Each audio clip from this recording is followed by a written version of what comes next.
O título da mensagem hoje, o alimento consistente da graça de Deus. Temos falado bastante sobre fé no aspecto salvação, fomos salvos por graça através da fé. Temos falado de fé no aspecto confiança, porque é o que gera confiança e esperança para até removermos montanhas da nossa frente. A fé remove montanhas.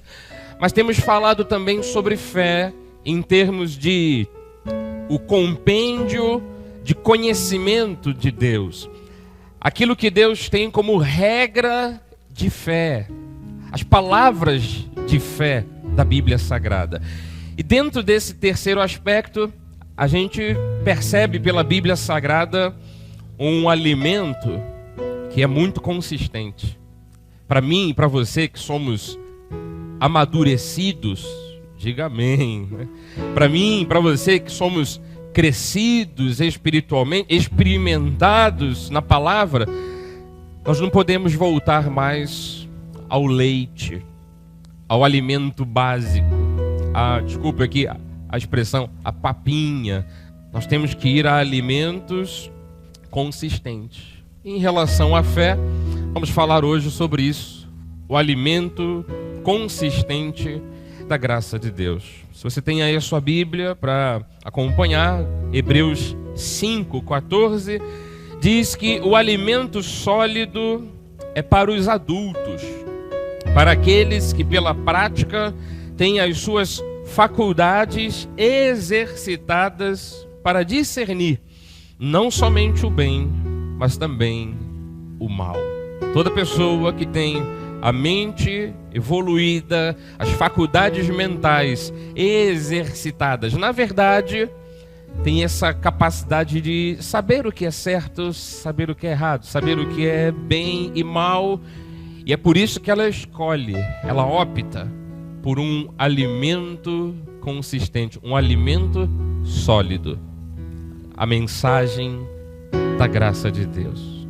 Eu oro no nome de Jesus, pedindo ao Senhor revelação, conhecimento, que este momento não seja apenas um encontro social. Ó Deus, que nesse exato momento sejamos alimentados espiritualmente.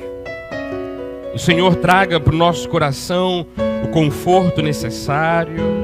Continuamos a receber mudanças e transformações vindas do Teu Espírito, mas que nesse momento, nesses próximos 30, 35 minutos, a nossa alma seja instruída e possamos até mesmo ter a capacidade e a atitude de dizermos sim ao caminho do bem, à sã doutrina, ao alimento sólido. E possamos nos desvencilhar de todo o caminho mau, de tudo aquilo que nos deixa travados na vida espiritual. Então, Senhor, concede isso a cada um de nós. Um crescimento ainda maior, para que possamos dizer o que queremos para a nossa vida e discernirmos aquilo que é correto fazer diante do Senhor. Estamos aqui com o coração aberto, os ouvidos atentos, a nossa mente está alerta à Tua voz. E assim nos rendemos à Tua vontade, em nome de Jesus.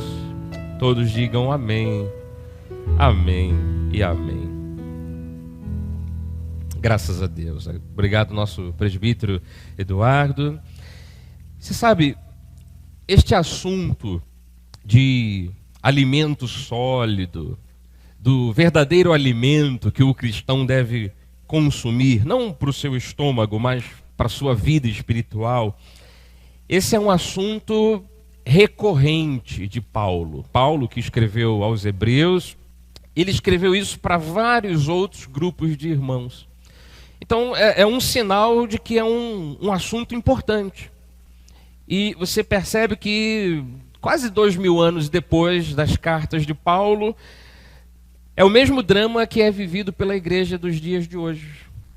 Muita gente, em vez de se alimentar de um alimento sólido, fica apenas na papinha, no leite, no sentido de ensino, a pessoa, em vez de crescer na graça e no conhecimento, fica apenas no ABC, no beabá. E usando aqui até mesmo do exemplo, quando ele escreveu para os Coríntios, na primeira carta, capítulo 3, versículo 2, ele disse assim: leite vos dei a beber. Ora, se não é para bebermos leite, é para avançarmos, é que Paulo encontrou o seguinte quadro. Ele já havia estado com aqueles irmãos em Corinto, ele já havia pregado a mensagem sólida, consistente, mensagem da graça de Deus. Só que depois dele vieram alguns falsos irmãos, pregaram algumas coisas estranhas, estabeleceram costumes dos homens, impuseram sobre aquela igreja de Corinto, um legalismo religioso, tentaram introduzir um monte de cerimonialismo vão. Aliás, dentro dos assuntos que a gente tem falado aqui, desde o último domingo, quinta-feira, aliás, da outra quinta-feira que eu falei, antes do carnaval, quinta-feira passada agora, dessas questões que são introduzidas na igreja, por exemplo, um costume dos homens, um cerimonialismo, um legalismo religioso, isso gera para as pessoas uma consciência acusadora e pesada. Porque a pessoa sempre se vê numa falta. Imagine se nós estabelecêssemos aqui uma regra para todos jejuarem de tanto a tanto tempo, todos passarem uma vigília da noite acordado. Quem não conseguisse fazer, iria se retrair dizendo: poxa, eu não consigo, eu sou uma pessoa que não sou tão santa. E na verdade Deus não exige isso de nós. Esse é o ponto principal. Mas mesmo sem exigir, os crentes dos dias de hoje, eles se apegam a tudo isso. E aí Paulo disse: eu queria crescer mais e mais com vocês, eu tive que voltar no início de tudo, ensinar-lhes do início. Leite vos dei a beber, não vos dei alimento sólido, porque ainda não podíeis suportá-lo, nem ainda agora podeis, porque ainda sois carnais. Triste, esse quadro. O homem já tinha estado lá, já tinha feito um grupo de irmãos, já tinha estabelecido um lugar de culto, ele se distancia, vai pregar para outros. Quando ele volta, ou pelo menos quando ele sabe do assunto, ele tem que escrever às pressas dizendo: vocês ainda são carnais. Que Deus nos dê discernimento, irmãos. Que Deus nos dê capacidade de crescermos dia após dia. Amém. Então, no caso de Coríntios, outra vez também para os Gálatas, para os próprios judeus, a quem ele denomina aqui hebreus, Paulo teve que retomar todo o ensinamento que já havia dado anteriormente. Nessa retomada, ele diz que teve que dar leite de novo, Paulo deixou claro, inclusive nessa carta, que quando ele trata de homens carnais, você viu ali o termo, vocês ainda são carnais. Ele não está falando do pecador desvairado, não. Esse termo aqui, carnal, significa o indivíduo que foi trazido das trevas para a luz, deve ser uma pessoa espiritual, viver pela fé, mas ela confia em quem? Na carne. É o carnal. Não é o pecador, é o que confia nas obras da carne. Eu vou ler para você o contexto. 1 Coríntios 2, versículos 12 ao 16. Paulo deixa bem claro aqui nessa carta que quando ele trata de homens carnais, ele se refere a crentes imaturos. Vamos assim dizer, evangélicos que não cresceram no conhecimento. Vamos lá. Ora, nós não temos recebido o Espírito do mundo, e sim, o que recebemos? O Espírito que vem de Deus, para que conheçamos o que por Deus nos foi dado gratuitamente. Disto, versículo 3, disto também falamos, não em palavras ensinadas pela sabedoria humana, mas ensinadas pelo Espírito, conferindo coisas espirituais com espirituais. Olha o 14. Ora, o homem natural não aceita as coisas do Espírito de Deus, porque eles são loucura. não pode entendê-las, porque elas se discernem espiritualmente. O 15, o homem espiritual, ele já consegue analisar todas as coisas, ele consegue julgar todas as coisas. Ele mesmo não é julgado ou condenado por nenhum tipo de lei religiosa. Ele sabe o caminho certo que Deus quer para ele. Já no 16 ele diz, pois quem conheceu a mente do Senhor que o possa instruir, né? Nós, porém, temos a mente de Cristo. Aí acaba o capítulo 2, vem o capítulo 3, versículo 1, que ele diz, eu, porém, irmãos, não vos pude falar como a espirituais, e sim como a carnais, como a crianças em Cristo. Ele usou os termos, está aqui no quadro aí, ó, homem natural, homem espiritual e homem carnal.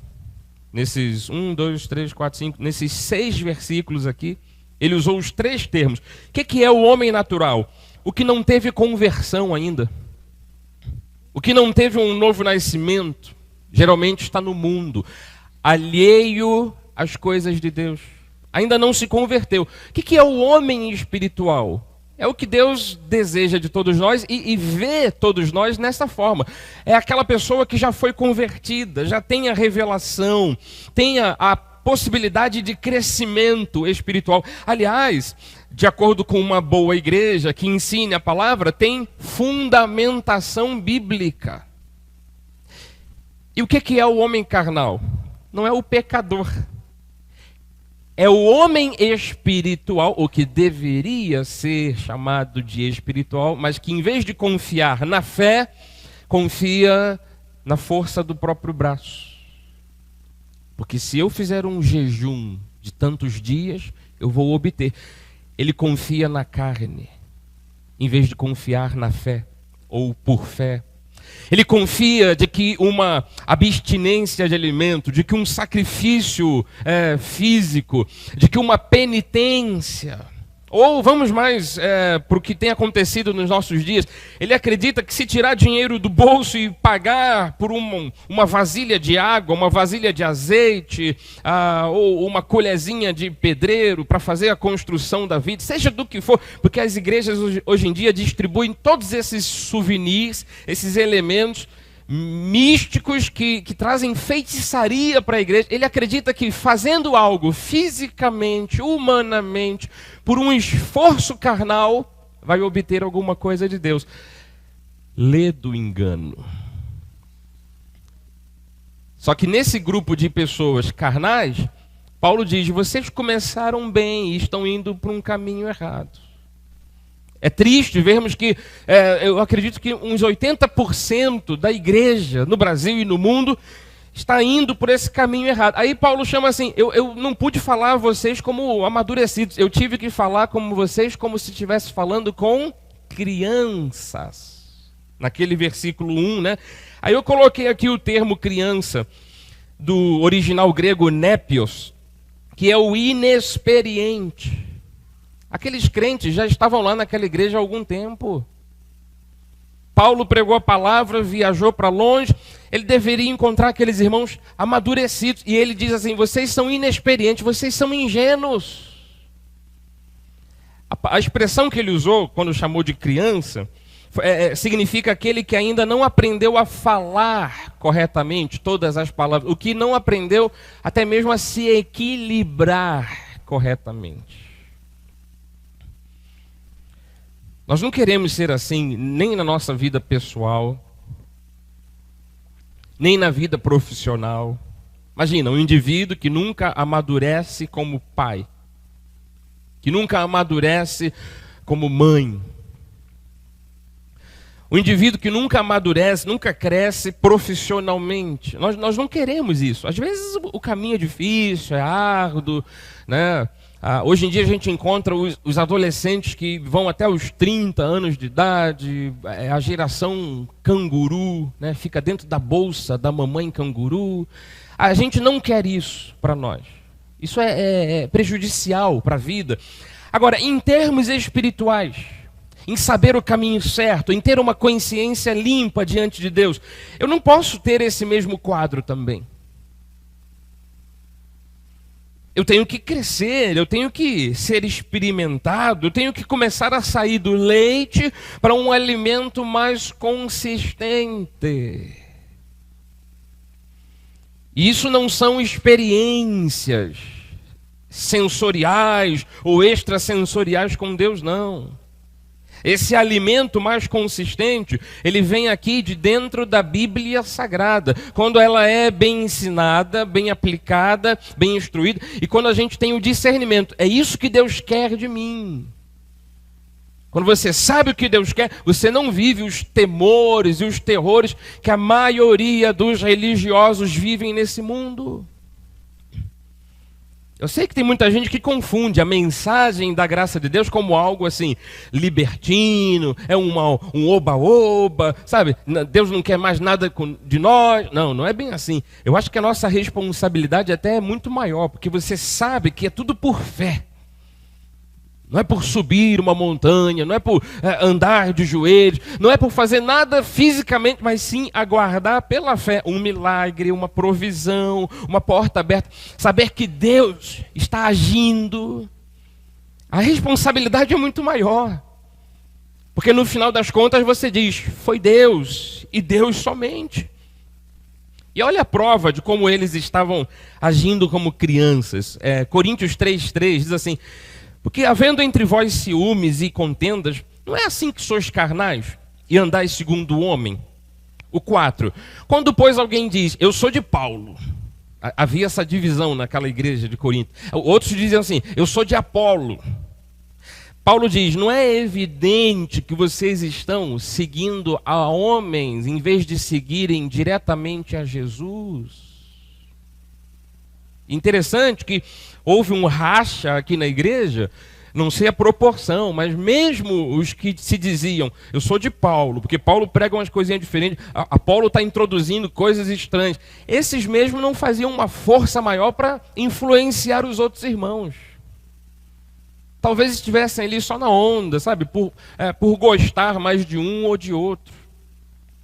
A falta de maturidade era tanta que eles estavam fazendo grupos na igreja diferenciados, enquanto que o crescimento na graça, o fato de se alimentar de algo consistente e sólido, estava se perdendo. Eu abri aqui um parênteses, eu estou lendo 1 Coríntios 3, né? Paulo menciona o Apolo, só para você entender quem era o Apolo. Tem uma passagem de Atos que diz que ele era um judeu natural de Alexandria, né, chamado Apolo, homem eloquente, poderoso nas Escrituras, era instruído no caminho do Senhor. Veja bem, ele era um judeu que tinha se convertido ao cristianismo, instruído no caminho do Senhor, sendo fervoroso de espírito, falava e ensinava, ele sabia onde estavam as passagens do Antigo Testamento, ele sabia o que os profetas tinham dito, falava e ensinava com precisão a respeito de Jesus, vírgula, quem era o Apolo? Um homem que conhecia apenas o batismo de João. Sabe qual é o significado disso? Ele era um homem que ficou preso à lei antiga, às regras antigas. Você sabe, o batismo de João foi apenas algo que precedeu a vinda de Jesus. Depois disso, deveria acontecer um batismo não com água, mas um batismo com fogo. E batismo com fogo, desculpa aqui, eu até sempre brinco com isso, não dá para ser palpável. Poderíamos montar uma piscina e batizar todo mundo com água. Agora, batizar com fogo é um pouquinho mais difícil, né? Dar uma flambada nos irmãos, né? Uma gratinada, uma pururucada, né, como se faz com o leitão, não dá para fazer, porque é óbvio que o batismo com fogo é algo que deva significar uma mudança interior. Esse é um dos aspectos, inclusive, do porquê não é necessário, repito, não é necessário um batismo com água. Aonde é o ponto que nós chegamos? Qual é o ponto? O Apolo, ele era fervoroso, eloquente, conhecia as antigas escrituras, todavia ele não tinha evoluído, ele não tinha a mente aberta para a graça de Deus, conhecia apenas o batismo de João. tudo que ele ensinasse iria prender as pessoas naquele legalismo religioso. Vocês estão entendendo? Vamos voltar lá para o Coríntios, só para vocês entenderem quem era o Apolo. E aí Paulo diz assim, respeitando o Apolo, tá? Quem é Apolo, gente? Mas também ele se coloca no mesmo nível. Quem sou eu? Quem é Paulo? Somos servos por meio de quem crestes. Ele não disse que Apolo era do capeta, do diabo, só porque ensinava a lei, não. Mas ele disse, olha só, um e outro somos servos de Deus por meio de quem crestes, e isso conforme o Senhor concedeu a cada um. Ele é da lei, eu sou da graça. Versículo 6, eu plantei, Apolo regou, mas, eu digo aqui com liberdade do Espírito, o pouco crescimento que veio, porque ele chamou aquele povo de criança, né? O crescimento veio de Deus. Em síntese, um prega, outro rega, mas quem dá o crescimento é Deus. Versículo 7 diz, né? De modo que nem o que planta é alguma coisa, nem o que rega. O que é mais interessante para nós é sabermos que Deus dá o crescimento. Mas mesmo nesse crescimento, eu preciso identificar qual é o caminho. Se eu estou ficando preso na lei de Moisés, no antigo pacto, nos sacrifícios, no legalismo religioso, ou se eu estou avançando para a graça de Jesus, para uma palavra de excelência. E olha que Paulo foi respeitoso aqui. Ele não queria que os irmãos estivessem apenas do lado dele por ele ser quem era. Ele disse, quem é Apolo e também quem sou eu? Né? Sabe o que Paulo queria com essa expressão aqui? Quem sou eu? Quem é ele? Ele queria que os irmãos estivessem do lado da verdade. Se ele fosse infantil, se ele fosse criança, se ele fosse inexperiente, ele diria, eu vim aqui pregar primeiro, vocês fiquem do meu lado, por favor. Não, ele disse, olha só, o importante é Deus que dá o crescimento. Agora, tem um ponto aqui importantíssimo. Pelas palavras de Paulo, ele mesmo disse, olha, eu sou insignificante, eu sou homem, eu sou apenas servo. Mas a questão não é quem era Paulo ou quem era Apolo, era o que Paulo pregou. Esse é o ponto crucial. Não é se você vai seguir o pastor A, B ou C, mas assim, o que estes pastores pregam. Nesse quesito, Paulo tinha que ter a primazia. Ele pregou a graça de Deus. Ele foi ensinando, e Paulo, pelo histórico dele, ele era muito dedicado em ensinar. Ele diz aqui no capítulo 2, versículo 4, a minha palavra, a minha pregação não consistiram em linguagem persuasiva de sabedoria, mas de demonstração do Espírito e de poder, para que a vossa fé não se apoiasse em sabedoria humana, e sim no poder de Deus.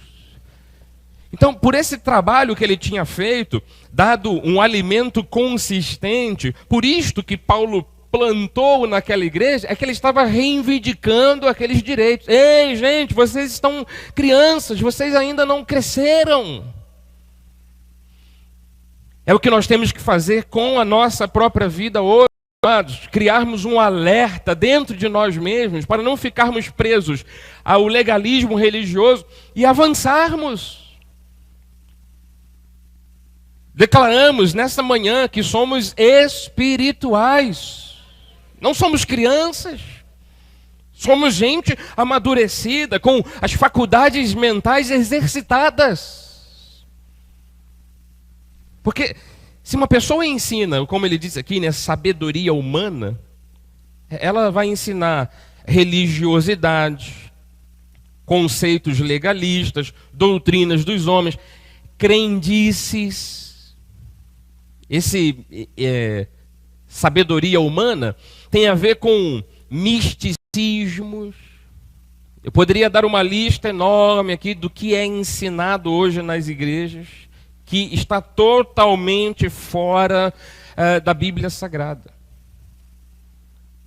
Aliás, de tanto misturarem, né, genuína graça com outras filosofias, porque os crentes fazem isso, não é que eles vivem só a lei, ainda misturam. Não, eu vivo um pouquinho da graça, eu sou mais que vencedor, mas também faço aqui um sacrifício. Eu posso tudo naquele que me fortalece, mas se não for a minha decisão... Então, a pessoa mistura graça com lei, mistura os pactos. E por fazerem isso várias e várias vezes, os crentes hoje em dia se tornaram dignos de serem repreendidos por qualquer apóstolo, por qualquer evangelista, qualquer ministro da palavra de Deus. E vou lhe mostrar, inclusive, o exemplo de Pedro. Você sabe, a Igreja Católica Romana tem Pedro como o seu patriarca, o seu fundador, o primeiro papa.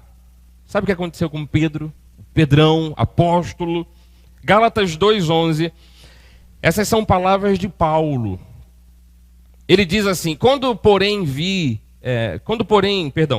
Cefas, para vocês entenderem, quem é Cefas? Era o nome dado a Pedro, tá? Então quando você lê Cefas, é Pedro, o apóstolo, o pescador. Quando porém Cefas veio a Antioquia, resisti-lhe face a face. Tive que fazer cara dura com ele, porque se tornara repreensível. Com efeito, antes de chegarem alguns da parte de Tiago, comia com os gentios. Quando, porém, chegaram, afastou-se, e por fim veio a apartar-se, temendo os da circuncisão. Aí no 14 diz assim: quando, porém, vi que não procediam corretamente segundo a verdade do evangelho, disse a Cefas, disse a Pedro, na presença de todos: se sendo tu judeu, vives como gentio e não como judeu, vem cá, por que você obriga os gentios a viverem como judeus? Ele era, pelo menos naquele momento, uma grande farsa. Não era um pastor, era um impastor, né? Fazendo um trocadilho aqui. Poxa, mas Pedro errou. Veja bem, o contexto é assim: ele sabia da liberdade que tinha em Cristo, que não precisava colocar roupas específicas, deixar de comer certos alimentos, conforme o judeu fazia. Ele sabia que não precisava fazer certas cerimônias, o cerimonialismo religioso. E quando ele não estava perto do grupo religioso, da circuncisão, das pessoas da lei judaica, ele se sentia livre. Quando alguém chegava perto, ele se transformava. O que Paulo falou com dureza foi o seguinte: por que você, quando fala de Jesus e acaba convertendo aí alguns gentios, por que você ainda os obriga a serem judeus, se nem você, quando tem a chance, o é? É uma coisa muito perigosa isso aqui. Ele estava criando uma máscara, ele estava sendo hipócrita. Tem gente que, sabe, conosco aqui, Igreja Cristo Vive, a pessoa é mais que vencedora, é triunfante, é até predestinada. Preciso completar mais nada, né?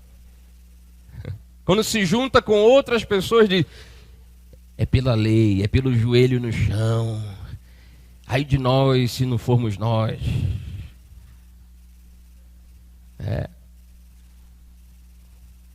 Você está criando uma máscara. Essa máscara tem que cair.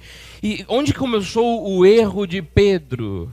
Quando ele não seguiu as regras de evangelismo que Jesus recomendou e estabeleceu. Tem uma passagem lá de Mateus 10 que diz assim, versículo 5: a estes 12, Pedro fazia parte dos 12, enviou Jesus dando-lhes as seguintes instruções: não tomeis rumo aos gentios.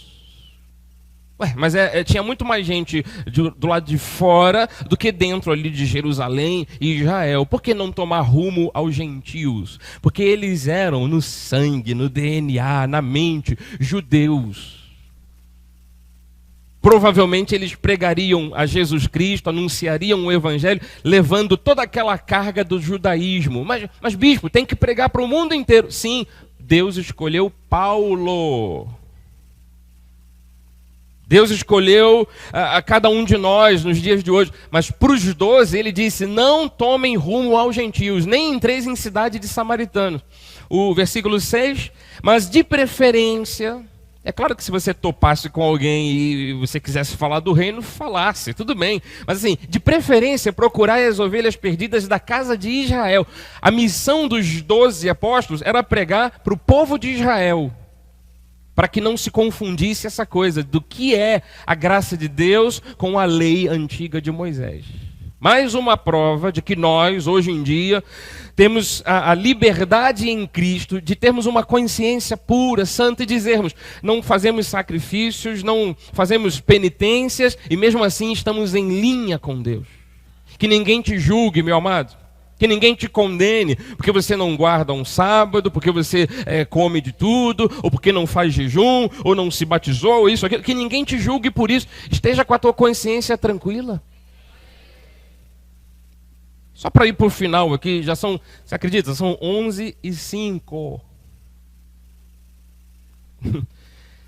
Então, de novo, conforme ele disse para os coríntios, conforme ele disse para os hebreus, Paulo teve que também dizer aos Gálatas. E aí, Gálatas 3:1 diz assim a palavra: ó Gálatas insensatos, quem vos fascinou a vós outros, ante cujos olhos foi Jesus Cristo exposto como crucificado? Quem foi que te enganou? Versículo 2: quero apenas saber isto de vós: recebestes o Espírito pelas obras da lei ou pela pregação da fé? Vamos englobar nisso aqui os milagres todos.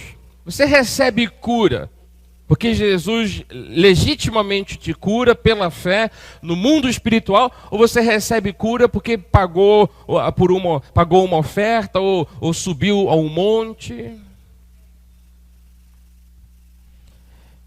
Quero apenas saber isso de vós: recebeste o Espírito pelas obras da lei ou pela pregação da fé?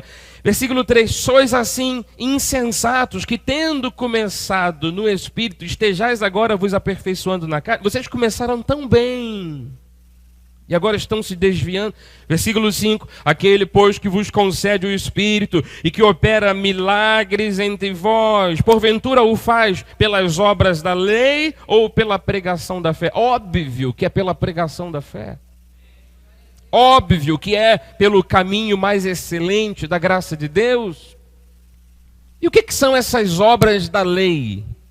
Eu vou insistir em dizer: subir os montes, ungir com azeite. Mas, bispo, não é a unção de Deus? A unção de Deus é o próprio Espírito Santo dentro de você. Ah, mas não tem nada a ver, botar o símbolo, o Espírito Santo também está aqui. Você pode correr o risco, veja bem, você pode correr o risco de pensar que sem o óleo, o Espírito Santo não vai estar te ungindo. Você pode criar uma superstição.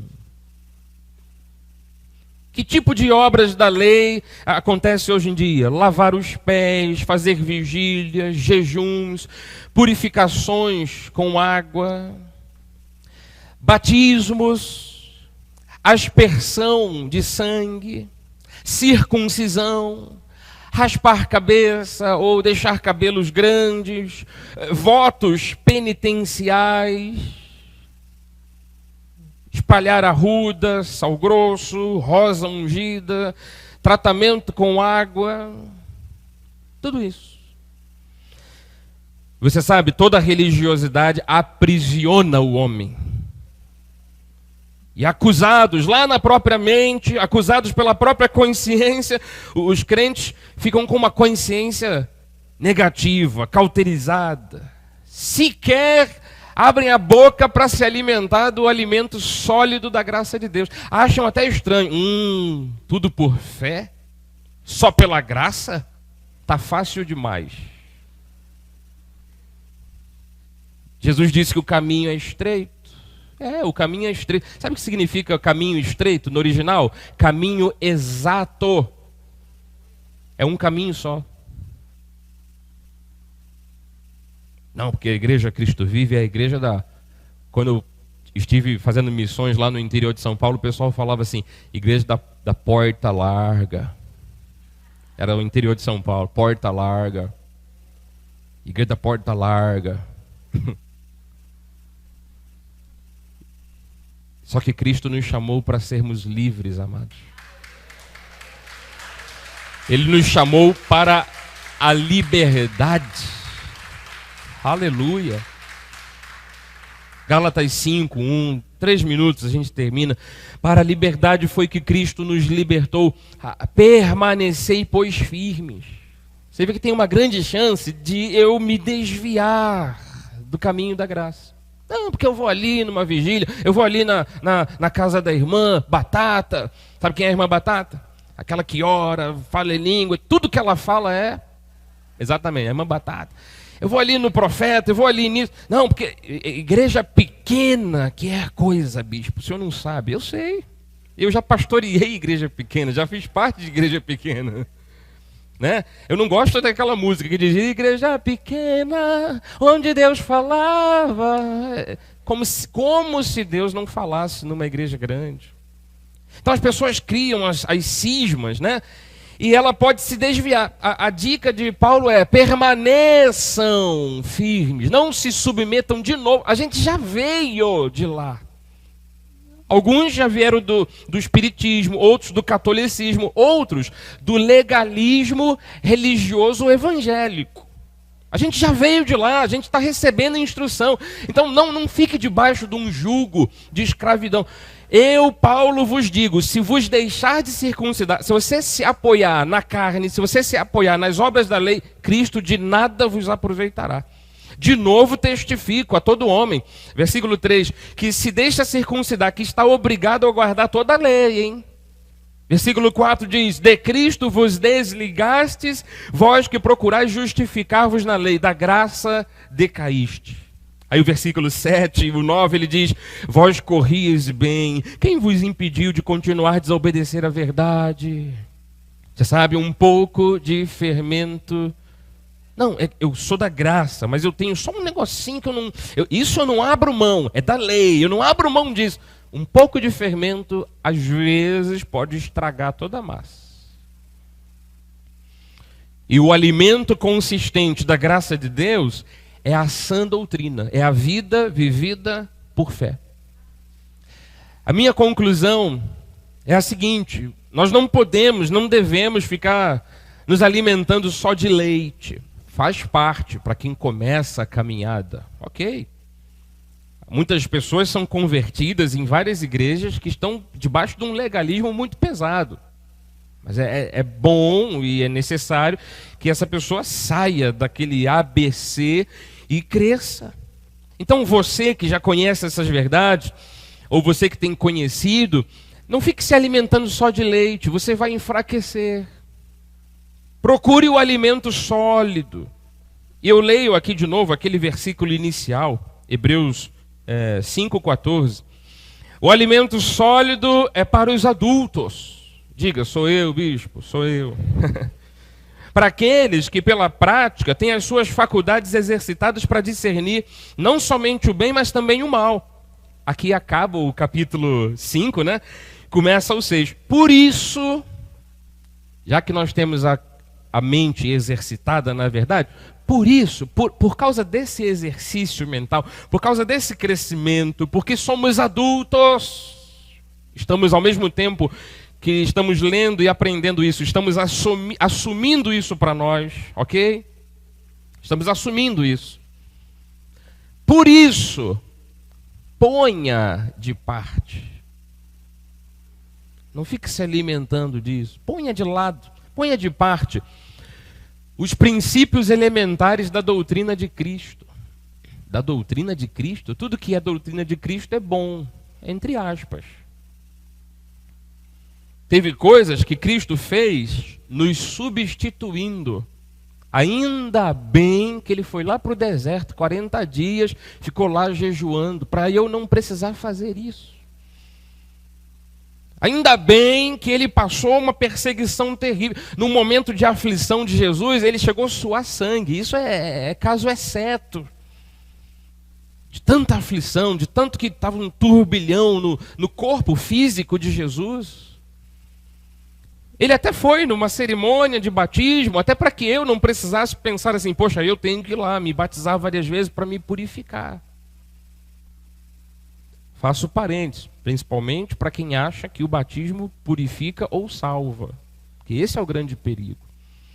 A maioria dos irmãos batistas não acreditam nisso. O cara é batista, ele diz assim, não, o batismo não salva. Mas a maioria dos pentecostais acham que se não se batizar, está perdido. Então Jesus fez uma série de coisas para que eu não precisasse fazer. Ele morreu na cruz. Ele foi fustigado. Ele foi, pregado numa cruz. A Bíblia diz que ele viveu pobre, a Bíblia diz que ele viveu solitário, a Bíblia diz que ele foi ferido para que eu tivesse família, para que eu tivesse cura, para que eu tivesse provisão. E no que ele morre no meu e no seu lugar, era para que eu não tivesse que padecer. Então, de novo a gente volta a essa questão. São coisas elementares. Cristo fez, mas não significa que eu tenha que fazer tudo igual. Porque senão eu teria que ir ao ponto máximo, morrer numa cruz, fui para o céu, aleluia. Seria muito bom. Para mim, em particular, se eu morresse hoje, seria lucro. Eu estaria lá no céu com o meu Senhor. Mas eu não posso pensar a partir desse momento, a partir desse ponto. Não, eu tenho que fazer por onde, eu tenho que me sacrificar. Não, Ele fez. Então, se deixe levar. Eu gosto desse versículo aqui. Ponha de parte os princípios elementares da doutrina de Cristo e se deixe levar para o que é perfeito. Não lançando de novo, não lançando mão, não se agarrando de novo aquelas coisas da base do arrependimento de obras mortas e da fé em Deus. Versículo adiante. O ensino de batismos e da imposição de mãos e da ressurreição dos mortos e do juízo eterno.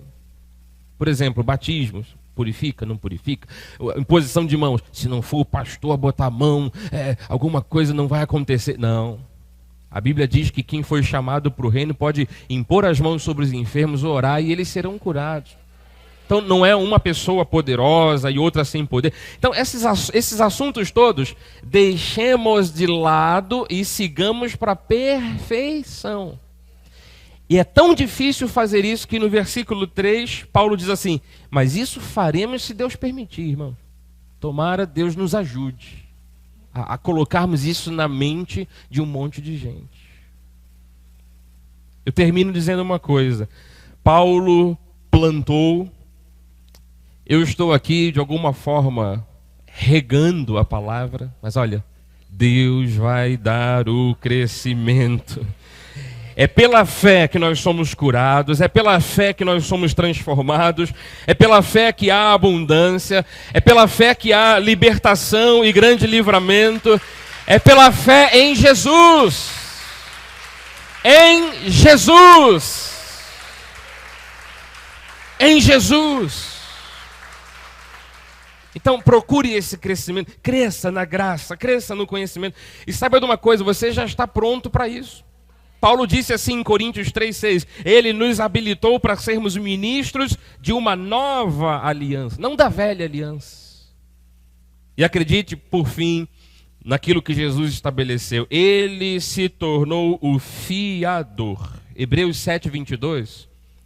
Por isso mesmo, Jesus se tem tornado o fiador de superior aliança.